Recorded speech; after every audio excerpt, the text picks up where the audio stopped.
Are we allowed to go to mosque to say our prayers?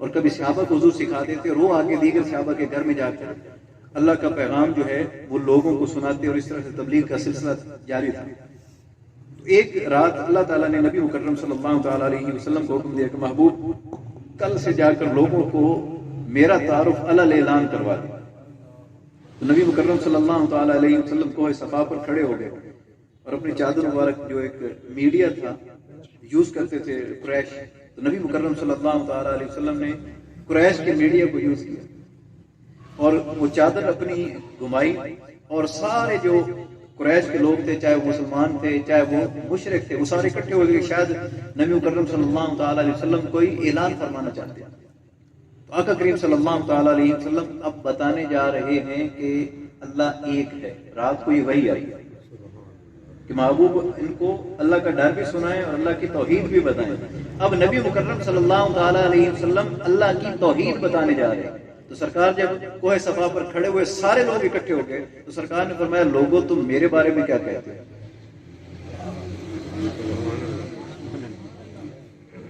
تو آگے سے ساروں نے کہا کہ ہم آپ کو صادق بھی مانتے ہیں امین بھی مانتے ہیں. بتانا کس کا تھا؟ اللہ کا. تعارف کس کا کروانا تھا؟ علل اعلان، توحید کا اعلان کرنا تھا. اور جو 360 بت پڑے تھے ان کی نیگیشن کرنی تھی، ان کو ریفیوٹ کرنا تھا، ان کا رد کرنا تھا، ان کو باطل قرار دینا تھا اور اللہ تعالیٰ کی وحدانیت کا اقرار کروانا تھا. لیکن اس اقرار سے پہلے پوچھا تم میرے بارے میں کیا کہتے ہیں؟ تو انہوں نے کہا کہ ہم آپ کو صادق اور امین مانتے ہیں. وجہ کیا ہے؟ ایک آپ کو مسئلہ سمجھا دوں. آپ کے پاس خبر آتی ہے نا، تو خبر کا دار و مدار مخبر پر ہوتا ہے. اگر مخبر جھوٹا ہو تو وہ خبر سچی بھی لائے تو لوگ اس پر شک کریں گے. خبر کا دار و مدار کس پہ ہوتا ہے؟ تو جتنا معتبر مخبر ہوگا اتنی خبر پہ لوگوں کی پختگی ہو جائے گی، اتنی خبر کو زیادہ مانیں گے لوگ. تو خبر بہت بڑی تھی تو مخبر بھی اتنا ہی معتبر ہونا چاہیے. تو نبی مکرم صلی اللہ تعالیٰ علیہ وسلم خبر دینے جا رہے ہیں کہ لوگوں میں تمہیں خبر دینے جا رہا ہوں تو پہلے مخبر کے بارے میں بتاؤ تم مخبر کے بارے میں کیا کہتے ہو. تو انہوں نے کہا جی آپ صادق بھی ہیں آپ امین بھی ہیں. پورے مکہ میں آپ جیسا سچا امانت دار آپ جیسا. تو پہلے حضور نے اپنا تعارف کروایا اور اپنے اوپر ایمان کامل کروایا اور پھر اس کی گواہی بھی مانگی. اگر میں کہوں کہ پہاڑ کے پیچھے سے کچھ لوگ آ رہے ہیں آپ پر حملہ ہو جائیں گے تو مان جاؤ گے؟ They said yes. انہوں نے کہا ہاں ہم مان جائیں گے کہ آپ نے زندگی میں کبھی جھوٹ بولا ہی نہیں، آپ نے کبھی جھوٹ بولے نہیں، ہم مان جائیں گے کہ حملہ آ رہے ہیں. تو حضور نے دوسری تصدیق بھی کروا لی. اب مخبر پر جب ایمان کامل ہو گیا تو پھر سرکار نے فرمایا اگر مجھ پر اتنا ہی یقین رکھتے ہو کہ میں کہوں کہ پیچھے سے گروہ آ رہا ہے تم پر حملہ ہو جائے گا تو پھر یہ بھی مان لو کہ جس اللہ نے مجھے رسول بنا کر بھیجا ہے وہ وحدہ لا شریک ہے اور وہی عبادت کے لائق ہے. اور یہ جو تم نے 360 کعبے میں سجا کر رکھے ہیں یہ باطل ہیں، یہ جھوٹے ہیں اور حقیقی خدا وہ ہے. اچھا ایک چھوٹی سی ویسے میں عرض کرتا ہوں مثال. اللہ نہ کرے میرے منہ میں خاکم بدہن کوئی کہے کہ مجھ سے اربوں خربوں روپے لے لو، دنیا جہان کی دولت لے لو اور اپنا ایک خدا چھوڑ دو تو ہم چھوڑ دیں گے؟ جان دے دیں گے لیکن اپنا ایک خدا. تو پھر حضور کے چاہنے والے وہ کتنے پیارے ہوں گے کہ جنہوں نے حضور کے کہنے پر اپنے 360 چھوڑ دیے. حضور کے فرمانے پر ان کے لیے تو وہ خدا ہی تھے نا، چاہے وہ جھوٹے تھے، وہ تو اس عرصے سے ان کی عبادت کرتے آ رہے تھے. تو حضور نے فرمایا کہ وہ باطل ہیں تو قربان جائے ان لوگوں کے اوپر کہ جنہوں نے حضور کو مخبر اعظم اور علم غیب دینے والے اور اللہ کا تعارف کروانے والے مان کر، رسول اور نبی مان کر فوراً کہا کہ باقی آپ نے درست فرمایا وہ 360 باطل ہیں، ہم اپنا ایک نہیں چھوڑتے، انہوں نے 360 چھوڑ دی. اور اس رب پر ایمان لے آئے جسے دیکھا بھی نہیں تھا. وہ محسوس کر سکتے تھے، ہاتھ بھی لگاتے تھے، لیکن جس رب کو دیکھا نہیں ہے حضور کے کہنے پر ایمان لے کر تو پھر انہوں نے دلیل مانی. اب توحید پر دلیل سن لیں اور اس کا گواہ قرآن ہے، ہم نہیں ہے. انہوں نے کہا حضور آپ نے اتنا بڑا دعویٰ کر دیا ہے تو جتنا بڑا دعویٰ ہوتا ہے دلیل بھی اتنی بڑی ہونی چاہیے. فار ایگزامپل آپ جاتے ہیں اس میں کورٹ میں اور آپ جا کر 10 ایکڑ زمین کا دعویٰ دائر کر دیتے ہیں کہ یہ 10 ایکڑ میری زمین ہے، اور جب کورٹ آپ کو سمن کرتی ہے اور آپ جاتے ہیں اور آپ کہتے ہیں جی وہ دلیل مانگتی ہے جی آپ کے پاس اس کا کوئی پروف ثبوت کہ آپ نے 10 ایکڑ کا دعویٰ کیا ہے تو دلیل، تو آپ آگے سے 3 ایکڑ کی فرد نکال کے دے دیں تو آپ کو 10 ایکڑ دے دیں گے؟ تو آپ کو دلیل بھی اتنی ہی اسٹرانگ چاہیے جتنا آپ کو بڑا 10 ایکڑ کا دعویٰ ہے تو دلیل بھی 10 ایکڑ کی دینا پڑے گی۔ تو سرکار نے فرمایا میرا خدا ایک ہے، وحدہ لا شریک ہے، اس کے سوا کوئی عبادت کے لائق نہیں ہے، اور یہ 360 جھوٹے بت ہیں، یہ باطل ہیں۔ تو آقا کریم صلی اللہ علیہ وآلہ وسلم نے جب یہ ارشاد فرمایا تو انہوں نے کہا جی حضور اس کی دلیل قرآن میں ارشاد فرما دی گئی، خود حضور نبی مکرم صلی اللہ تعالی علیہ وآلہ وسلم ارشاد فرمایا فقط لبثت فیکم عمرا، لوگوں تم میں 46 سال گزار چکا ہوں۔ 6 سال یہ اعلان نبوت کے بعد والے اور 40 سال پہلے والے، تمہارے دوران 46 سال گزار لی۔ ان 46 سال کو دیکھ لو، اگر تمہیں ایک عمل ایسا مل جائے جس پر تم اعتراض کرو تو میرے دعوے کو نہ مانا۔ اگر ولادت سے لے کر آج تک میری زندگی طاہر مطہر منزہ عن الخطا مبرہ عن الخطا معصوم عن الخطا ملے تو پھر میں بھی سچا ہوں، میرا دعویٰ بھی سچا ہے۔ کیا ہے؟ عمر مصطفیٰ صلی اللہ علیہ وسلم فرمایا میری سیرت کو دیکھ لو، ولادت سے لے کر اب تک جو زندگی میں تمہارے ساتھ گزار چکا ہوں اس کو دیکھ لو، اور یہی دلیل ہے کہ وہ رب جو ہے وہ سچا ہے جس نے مجھے رسول بنا کر بھیجا۔ تو میری سیرت کو دیکھ لو، میرے اسوہ کو دیکھ لو، میرے خلق کو دیکھ لو، میرے سراپہ رحمت ہونے کو دیکھ لو، میرے جتنے بھی محاسن ہیں، جتنے شمائل ہیں، جتنے فضائل ہیں، یہ سارے کے سارے دلیل ہیں اللہ تعالیٰ کے یکتا اور وحدہ لا شریک ہونے کی۔ تو حضور نبی مکرم صلی اللہ تعالی علیہ وسلم نے اپنے آپ کو دلیل کے طور پہ پیش کر دیا۔ ابھی آگے چلتے ہیں، آپ نے بابا جی کا کتاب سنا ہوگا، پیر منظور احمد شاہ صاحب رحمۃ اللہ تعالی علیہ، اللہ ان کی مرکز پہ کروڑہا رحمتوں کا نزول فرمائے۔ وہ اکثر فرمایا کرتے تھے کہ کلمہ شریف جو ہے نا، اس کے 2 حصے ہیں، ایک دعویٰ ہے اور دوسری دلیل ہے۔ پہلا حصہ جو ہے اس میں نفی بھی ہے اور اثبات بھی ہے۔ اکثر آپ سنتے ہیں نا صوفیاء سے کہ ایک نفی، پہلے وہ نفی کرواتے ہیں اور پھر اثبات کرواتے ہیں۔ تو نفی بہت مشکل چیز ہے، اثبات آسان ہے۔ نفی بہت مشکل، that is a tough job, اور جو اثبات ہے کسی چیز کو ثابت کرنا ہے کہ یہ ہے تو وہ آسان کام ہے۔ تو پہلا جو کلمہ ہے یعنی اس کا پہلا حصہ، اس میں اللہ تعالیٰ ارشاد فرماتے ہیں نا کہ لا الہ الا اللہ، اس میں نفی بھی ہے اور اثبات بھی ہے۔ پہلے سے میں لا الہ، یہ نفی ہے کہ کوئی الہ نہیں۔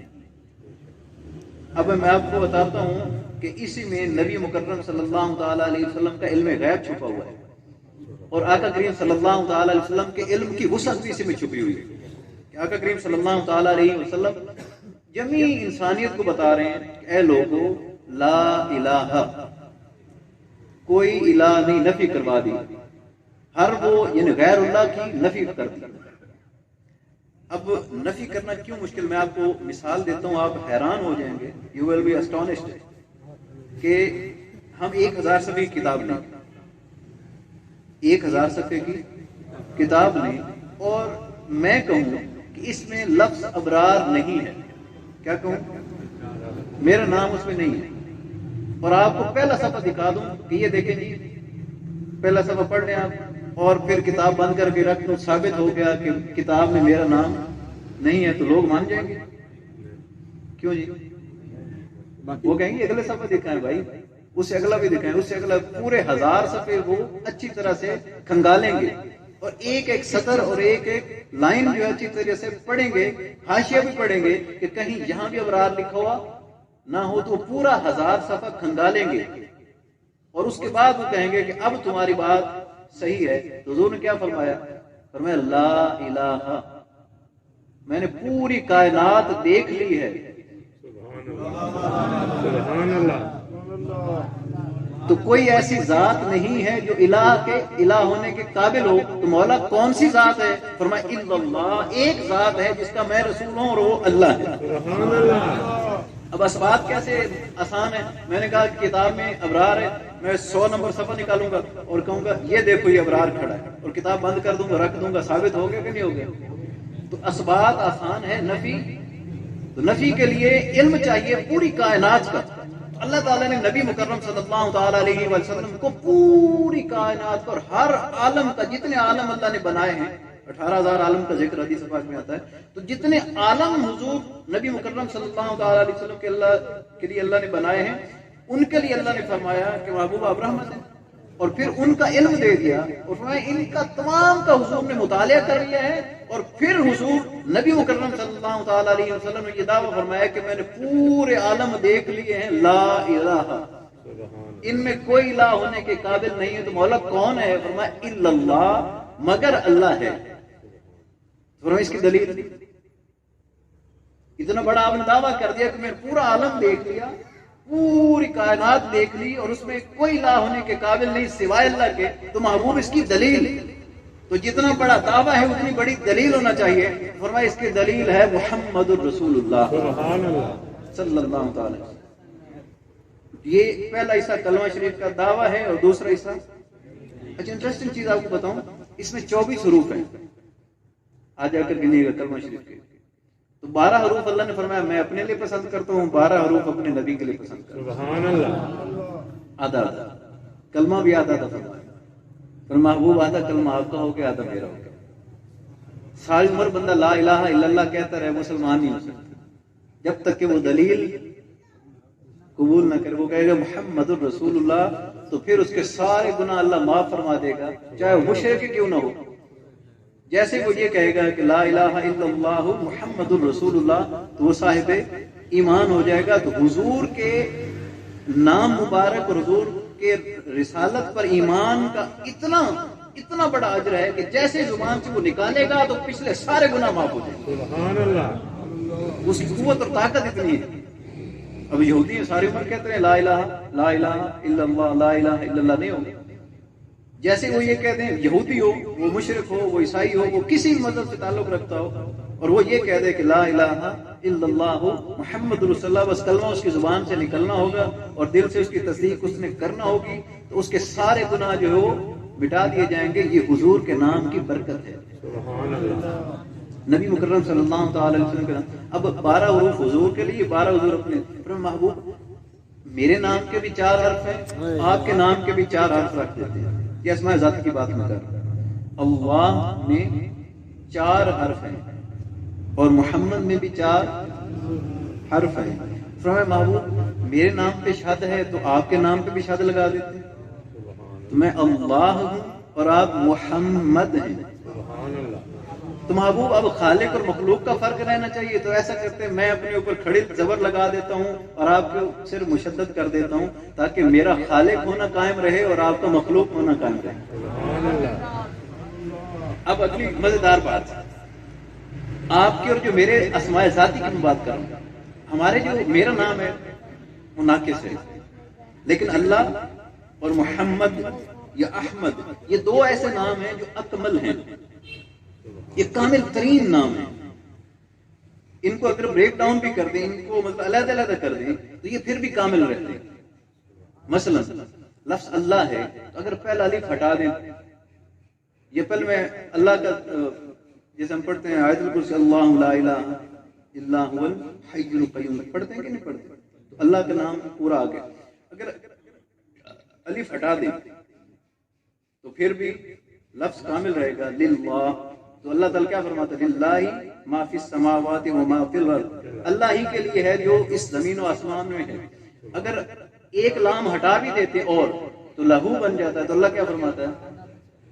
لہو ما فی السماوات و ما فی الارض، کہ اسی کا ہی ہے جو زمین و آسمان میں۔ اگر لام بھی ہٹا دیتے ہیں تو ضمیر ہو بچ جاتی ہے، تو عبدہ و رسولہ بولتے ہیں، یا سبحان الذی اسری بعبدہ، پاک ہے وہ ذات جو اپنے بندے کو لے گئی، تو ہو بھی اگر رہ جائے، صرف ہا بھی رہ جائے تو ضمیر بچ جائے گی، تو وہ بھی اللہ کے لیے ہے۔ تو اللہ کا نام اکمل ترین ہے، اس کو علیحدہ علیحدہ کر دیں تو کامل ترین رہے گا۔ اور محمد صلی اللہ تعالی علیہ وسلم کا نام دیکھیں تو تو محمد کہتے ہیں جس کی دنیا میں سب سے زیادہ تعریف کی جائے. سبحان اللہ.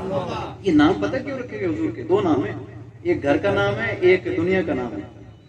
آپ کے گھر ہوتے ہیں نا، تو ہمارے گھر کے بچے ہوتے ہیں، کسی کا نام گڈو ہوتا ہے، کسی کا نام چاند ہوتا ہے، کسی کا نام کوئی پیارا سا نام رکھ دیتے ہیں، ایسے ہوتا ہے. تو نبی مکرم صلی اللہ تعالی علیہ وسلم کے بھی دو نام ہیں، ایک جدھر سے آئے ہیں ادھر کا نام ہے، ایک جدھر آئے ہیں ادھر کا نام ہے. سبحان اللہ. تو ادھر حضور کا نام احمد ہے، ادھر حضور کا نام محمد ہے. ایک لاڈ کا نام ہے اور ایک ہمارے لیے نام ہے. اب حضور کا نام محمد کیوں پڑا اور حضور کا نام احمد کیوں پڑا؟ ہوا یہ کہ جب نبی مکرم صلی اللہ تعالی علیہ وسلم کی تخلیق ہوئی، ظاہر سی بات زمین آسمان کچھ بھی نہیں بنا تھا، تو اللہ تعالیٰ نے حضور نبی مکرم صلی اللہ تعالی علیہ وسلم کو اپنے دامن قدرت میں جگہ عطا فرمائی. سبحان اللہ. تو محبوب اب آپ کو بنا تو دیا ہے، اب کریں کیا؟ کام بھی تو کرنا چاہیے نا. تو محبوب ایسا کرتے ہیں، آپ میرا ذکر کریں، میں آپ کا ذکر. سبحان اللہ. یہ کام تھا. اس وقت زمین آسمان کچھ بھی نہیں بنا تھا، صرف نور محمدی تھا اور نور الہ تھا. تو اللہ تعالیٰ نے نور محمدی تخلیق فرمایا، تو رکھنے کی جگہ نہیں تھی، مکان تو تھا نہیں، تو فرمایا پھر میں آپ کو اپنے دامن قدرت میں جگہ دیتا ہوں، سبحان اللہ. اپنے جوار رحمت میں جگہ دیتا ہوں. تو اللہ تعالیٰ نے وہاں نور مصطفیٰ کو رکھا اور فرمایا محبوب اب کریں کیا؟ تو میرا ذکر کر، میں تیرا ذکر کرتا ہوں. تو جب اللہ نے حضور کا ذکر کیا تو حضور محمد بن گئے. دنیا میں سب سے زیادہ جس کا ذکر کیا جائے اس ذات کو کیا کہتے ہیں؟ اچھا ایک مسئلہ پوچھ لوں، فتویٰ نہیں لگانا مجھے ڈر بڑا لگتا ہے. ساری مخلوق مل کر حضور کا ذکر کرے تو اس کو ایک پلڑے میں رکھ دیں، اور اللہ صرف ایک درود حضور پر بھیج دے، اس کو ایک پلڑے میں رکھ دیں، تو زیادہ کون سا ہوگا؟ اللہ کا درود. تو پھر حضور کو بھلا ہمارے ذکر کی ضرورت ہے کیوں جی؟ جب اللہ یہ فرما دے محبوب آپ سلامت رہیں، ایک دفعہ فرما دے تو ساری مخلوق چاہے دن رات حضور کا ذکر کرتے رہے، اللہ صرف ایک درود بھیج دے، ساری مخلوق سے بڑھ کر اللہ کا وہ ذکر ہوگا. اور فرمایا محبوب میں آپ کا ذکر کرتا ہوں تو آپ میرے ذکر کی برکت سے اس کا اثر بھی آپ پر ہوا، تو آپ محمد بن گئے. جن کا کائنات میں سب سے زیادہ ذکر ہو وہ محمد ہے صلی اللہ علیہ وسلم. اور محبوب آپ نے چونکہ اب میرا ذکر کیا تو میں تو وحدہ لا شریک ہوں، تو میری ذات تو پہلے ہی اکمل ہے.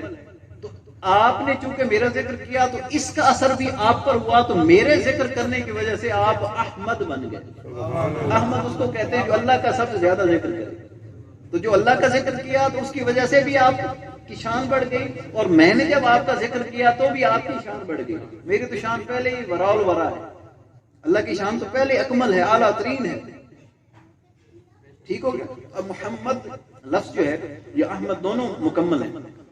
اگر محمد ہے تو محمد اس ذات کو کہتے ہیں جس کی دنیا میں کائنات میں سب سے زیادہ تعریف کی جائے. اگر میم ہٹا دیں تو کیا بچتا ہے؟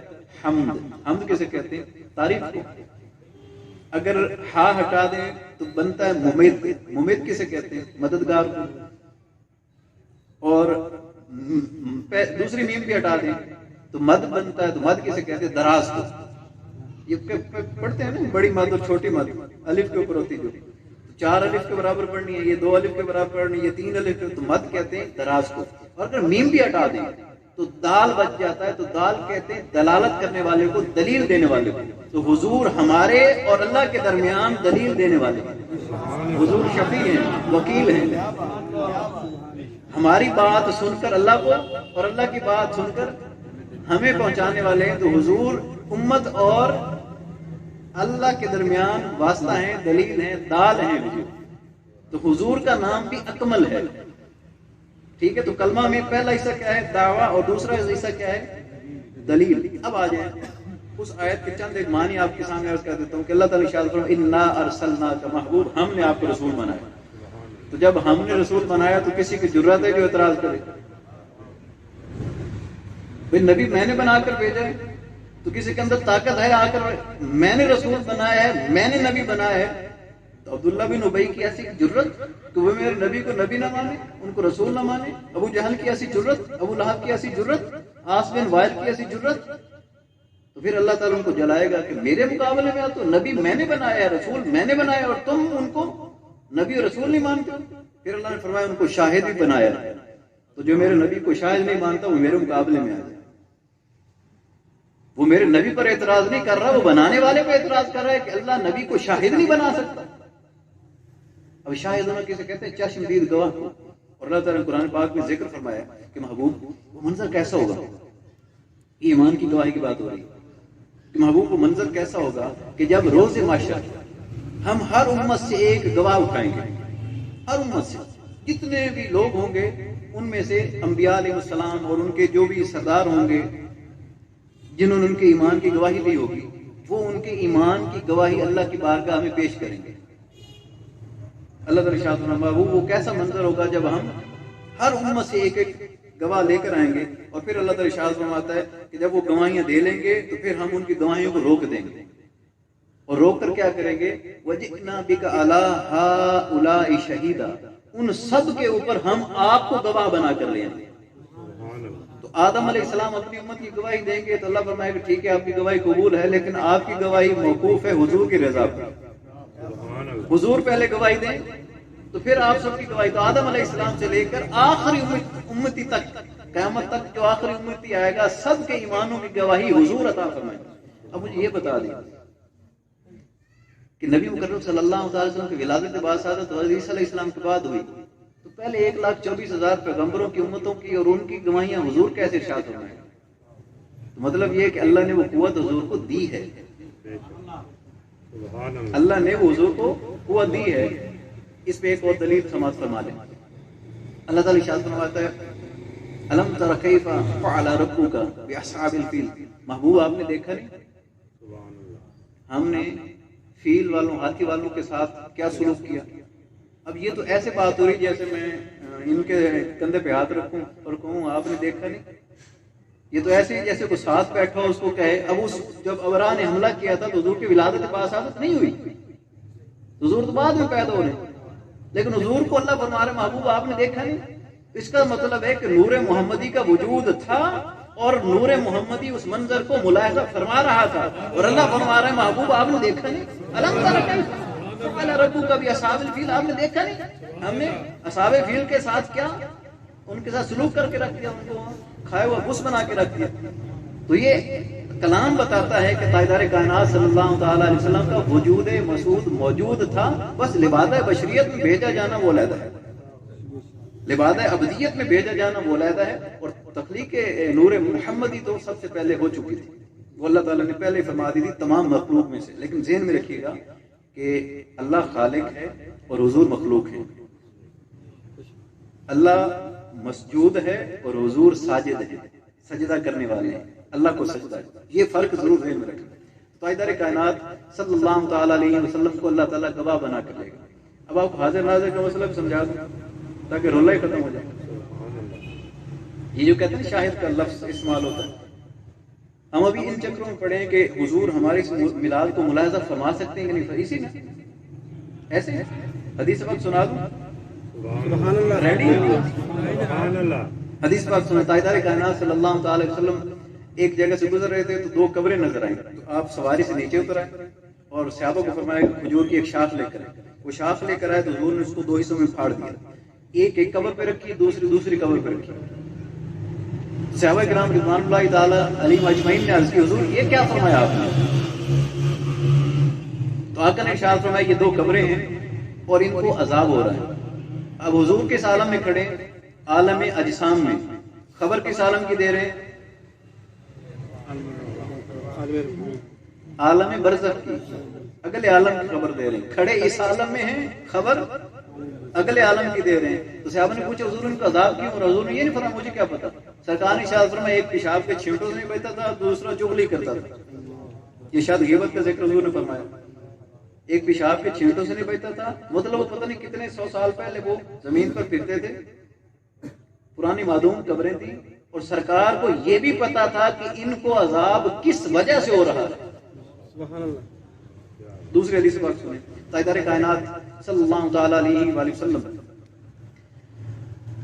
نماز میں کھڑے ہیں اور حضور نے اپنا ایک قدم ورک نماز میں امامت کرواتے ہوئے ایک قدم اٹھایا آگے کر لیا مصلی کو اور ہاتھ مبارک بلند کیا اور یوں ہاتھ کھولا مٹھی بند کی اور پھر چھوڑ دی اور پھر واپس کی اور پاؤں پیچھے کر لیا اور نماز مشغول ہو گئی.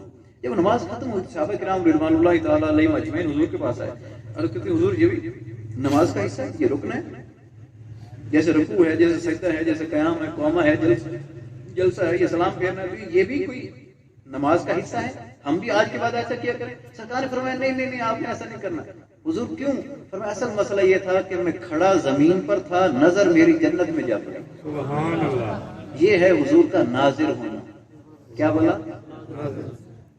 کھڑا کہاں تھا؟ زمین پر, نظر کہاں پڑی؟ جنت میں. تو میں نے ایک قدم اٹھایا تو جنت میں پہنچ گیا. سبحان اللہ. یہ میرے پیر صاحب کے پیر صاحب اور ان کے پیر صاحب پردادا پیر حضرت خواجہ غلام فرید علیہ الرحمۃ, ان کے ملفوظات پڑھیے گا.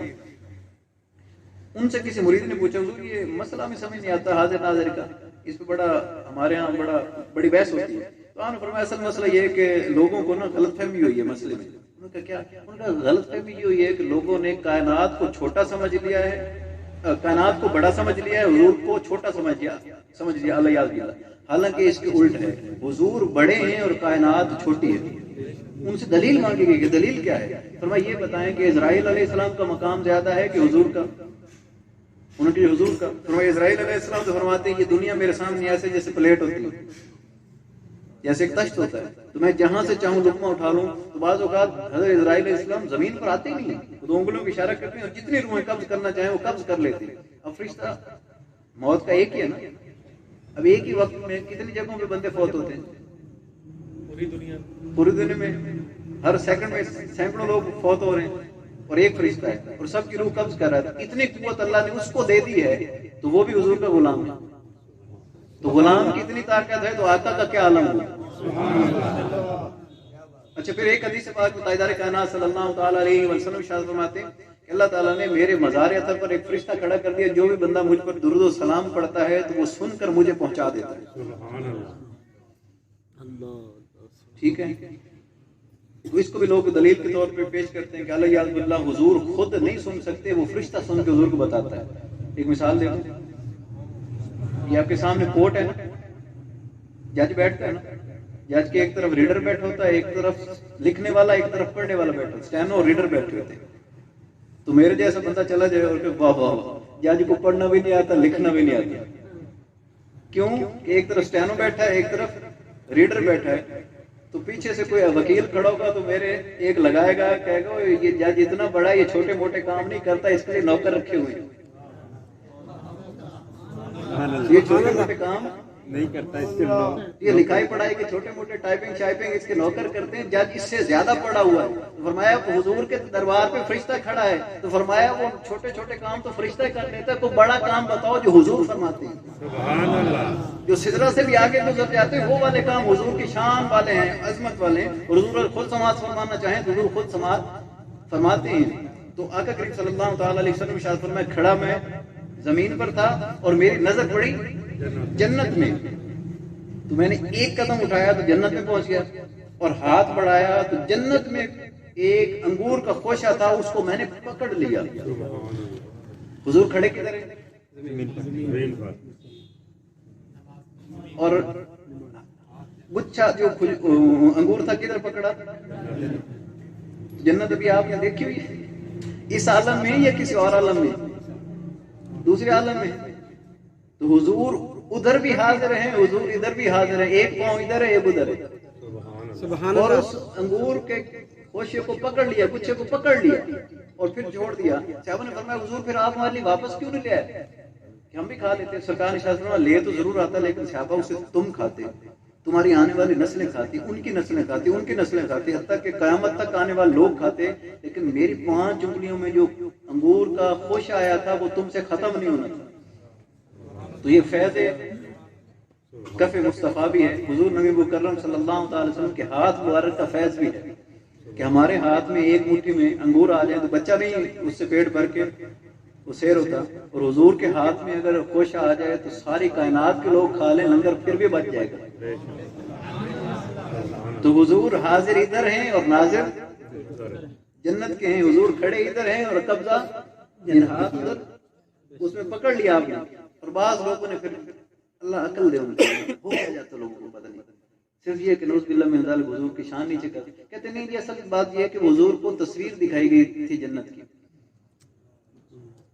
اب مجھے یہ بتائیں کہ ایک بچے کو انگوروں کی تصویر دکھائیں تو بچہ انگور پکڑے گا؟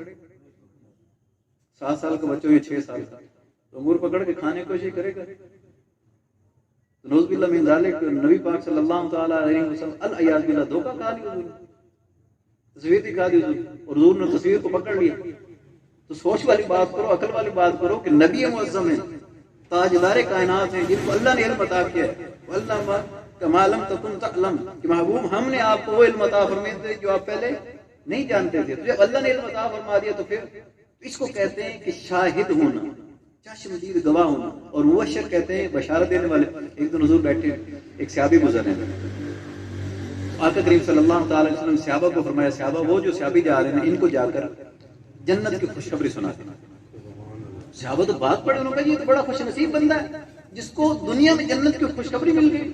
وہ گئے تو انہوں نے جا کر وہ نقاب ڈال کر کپڑا اوپر ڈال کے جا رہے تھے، تو جیسے انہوں نے اوپر سے کپڑا ہٹایا تو دیکھ کر حیران رہ گئے، کوئی عام ذات نہیں، حضرت سیدنا عثمان غنی تھے رضی اللہ عنہ. فرمایا حضور یہ عثمان غنی ہے؟ فرمایا انہی کے لیے تو کہہ رہا تھا. اب مجھے یہ بتائیں کہ دنیا میں کون کس کو بتا سکتا ہے کہ کون جنتی ہے اور کون دوزخی ہے؟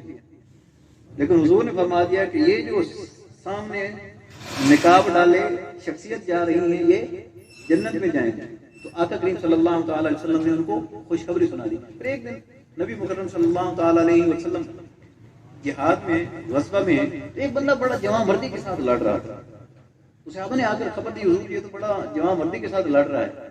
تو سرکار نے فرمایا یہ دوست کی ہے. وہ حیران ہو گئے، ہماری طرف سے لڑ رہا ہے، مسلمانوں کی طرف سے لڑ رہا ہے اور جہاد کر رہا ہے، حضور کے ساتھ مل کر لڑ رہا ہے، اور حضور فرمایا یہ دوست کی ہے. خاموش ہو گئے ساتھ. اور ہوا کیا، وہ 3 دن زخمی رہا اور تیسرے دن زخموں کی تاب نہ لا سکا تو اس نے اپنا خنجر نکالا اور اپنے آپ کو ہلاک کر لیا، خودکشی کر لی. تو صحابہ نے کہا کہ یہ حضور ڈر سناتے ہیں کہ کون جنت میں جائے گا اور کون. تو حضور کو معلوم تھا پہلے بھی لڑ اسلام کی طرف سے رہا تھا، لیکن حضور کو پتا تھا کہ 3 دن کے بعد خودکشی کر لے گا اور خودکشی حرام ہے. اور وہ جو خودکشی جو اللہ کی بڑی نعمت، سب سے بڑی نعمت انسان کو ہمیں جو ملی ہے وہ جان ہے. تو جو اس کی ناقدری کرتا ہے، بے قدری کرتا ہے، تو پھر اللہ تعالیٰ اسے جہنم میں پھینکیں گے اور اسی طرح سے سزا دیں گے جس طرح سے اس نے خود اپنے لیے چیز کو پسند کی ہوگی. اب آ جائیں آگے. یہ 4 باتیں ہوں گی کہ اللہ کے حبیب کو رسول مانو، اللہ کی طرف سے بھیجا گیا، پھر شاہد مانو، پھر مبشر بشارت دینے والا مانو، اور پھر نذیر ڈر سنانے والا مانو، اور پھر فرمایا اس لیے یہ 4 باتیں میرے نبی کا مانو لتؤمنوا باللہ تاکہ تمہارا اللہ پر ایمان قائم ہو جائے. مولا باتیں تو نبی کے منوائیں، فرمایا ایمان یہی ہے. سبحان اللہ. ایک اور دلیل دے دوں. سبحان اللہ.